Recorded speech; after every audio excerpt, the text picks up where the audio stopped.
La historia de un soldado no es nada fácil, la guerra deja marcas que jamás se olvidan.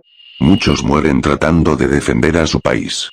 Otros viven para contar los horrores que ningún ser humano desearía vivir, recordando día a día la sangre de sus compañeros, recordando aquel monstruo que vivirá hasta la muerte.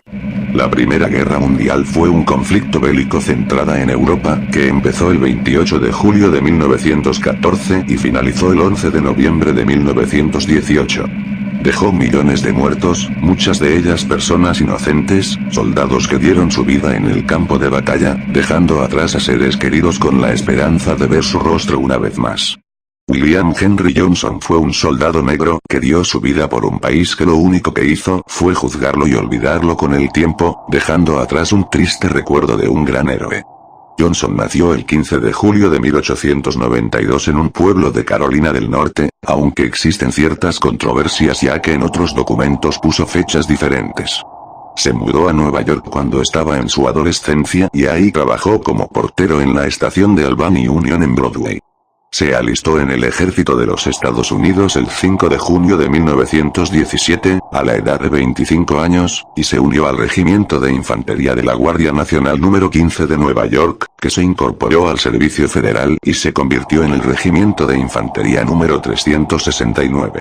Él, como muchos otros soldados de color de la época, pagaron un enorme precio tanto dentro del ejército como en la sociedad en general, ya que había una fuerte discriminación hacia las personas de color y el ejército no fue la excepción, ya que los soldados estadounidenses que eran blancos se negaron a pelear con los soldados de color, separando así el régimen de afroamericanos negros del comando de los Estados Unidos. Viendo cómo los soldados estadounidenses se negaban a combatir con sus compañeros de color, el general John Pershing decide prestar a la 369 a la División 161 del ejército francés. A pesar de las constantes burlas por parte de los soldados y el cuartel general de los Estados Unidos, el ejército francés se mostró feliz y los recibieron con los brazos abiertos. Al terminar la guerra, uno de los regimientos más condecorados fue la 369 de Infantería, que estaba conformada por puro soldado de color. Un día todo cambiaría para la vida de Johnson y su compañero Needham Roberts, ya que su grupo fue enviado a las cercanías del bosque de Argonne, al este de la cuenca de París. Johnson y su compañero serían los cabecillas de dicho pelotón. Ambos habían tenido un entrenamiento muy pobre, tanto así que al mismo Johnson le parecía una locura que enviaran a vigilar a dos soldados sin un buen entrenamiento. De igual forma los soldados cumplieron con las instrucciones y vigilaron a la hora señalada. Roberts y Johnson se encontraban ahí, solos en la oscura y fría noche, dispuestos a dar su vida si era necesario.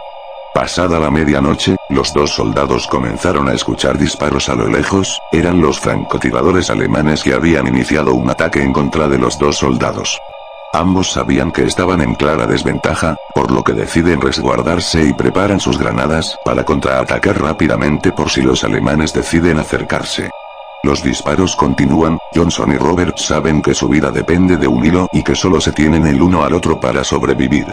De pronto, Johnson empieza a escuchar pasos muy cerca de ellos, por lo que le dice a su compañero que regrese al campamento para avisar del ataque alemán a los franceses. Roberts obedece y Johnson se queda tratando de contenerlos.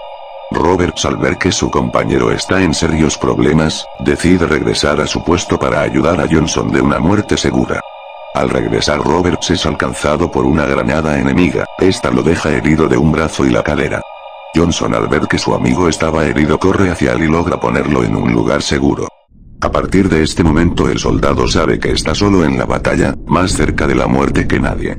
Con las granadas agotadas Johnson agarra su rifle y comienza a disparar sin piedad contra los soldados alemanes, pero tan pronto como comienza a disparar su rifle se le atasca, entonces decide recurrir a su cuchillo, la última esperanza de todo soldado. Con las pocas fuerzas que aún le quedaban, comienza una batalla que es muy difícil tanto de imaginar como de creer. Johnson logra herir a múltiples soldados con su cuchillo y a otros más con las armas de los propios soldados alemanes. Finalmente, cuando la masacre llega a su fin, Johnson arrastra consigo a su compañero hasta que ven aproximarse a lo lejos al ejército francés y estadounidense. A la mañana siguiente los superiores no podían creer lo que estaban viendo. Johnson tenía alrededor de 21 heridas en todo su cuerpo por el enfrentamiento que había tenido apenas unas horas antes. Johnson había matado a 4 soldados alemanes y había herido a unos 20 soldados más. No solo había defendido a su compañero de manera heroica, sino que también impidió el paso de los soldados alemanes hacia las líneas francesas, por lo que una semana después se reunió el ejército francés para condecorar a los soldados estadounidenses con la Croix de Guerre, el honor militar más alto en Francia. En el caso de Johnson tenía una inclusión de la Palma de Oro por su enorme coraje y valentía. A comienzos de 1919, aquellos soldados de color que fueron discriminados por la sociedad y por el ejército regresaban a Estados Unidos como auténticos héroes. Volvieron a Nueva York y fueron recibidos por todo lo alto con un desfile por la Quinta Avenida donde les esperaban miles de personas para agradecerles lo que habían hecho por el país. En ese tiempo la popularidad de Johnson era muy grande, por lo que dejó el ejército y se dedicó a dar conferencias durante un tiempo. Poco a poco la popularidad de Johnson se fue apagando, esto se debía a que en sus conferencias hablaba sobre el abuso que había sufrido él y sus compañeros en el ejército. Aquel soldado que había llegado como héroe a su ciudad con el paso del tiempo fue quedando en el olvido, pero lo peor solo estaba por venir. Un error en los registros olvidó mencionar las grandes heridas que tenía en su cuerpo, como consecuencia de esto a Johnson le negaron la medalla Corazón Púrpura. Esta se les da a los soldados heridos en servicio, sino también olvidaron darle lo más importante, el subsidio por incapacidad. Por esto último Johnson tuvo que regresar a su antiguo empleo en la estación de tren en la ciudad de Albany.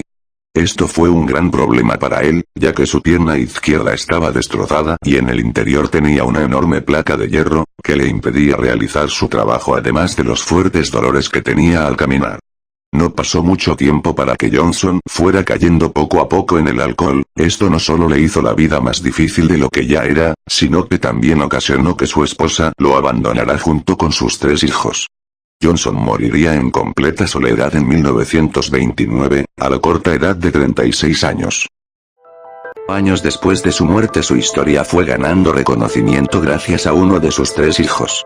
En 1996 Johnson fue galardonado con el Corazón Púrpura y en 2002 se le otorgó la Cruz de Servicio Distinguida. La medalla de honor se le otorgaría en 2015, tras varios años de fracasos. Johnson no solo fue una víctima más de la guerra, sino que también fue víctima de su propio país, un país que hizo de lado a un gran héroe, un héroe que el único error que cometió fue dar su vida.